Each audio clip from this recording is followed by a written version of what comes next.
So this is a ceiling fan duster from Temu. And as you can see, there's a hole in it. I already used it a little bit, but it's working. And I'm gonna demonstrate how you use it. There's the ceiling fan, there's your blade.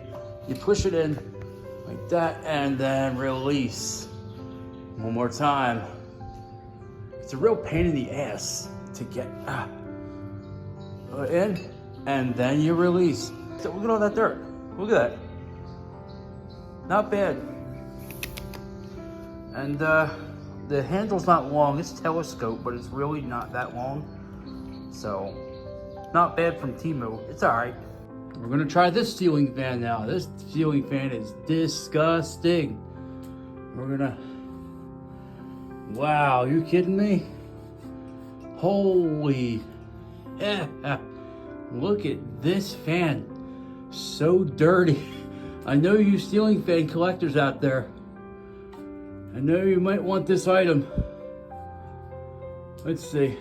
You don't have to get it on Temu, but it's just, holy crap. Oh, look at the difference. Look at that blade. Look how dirty that is.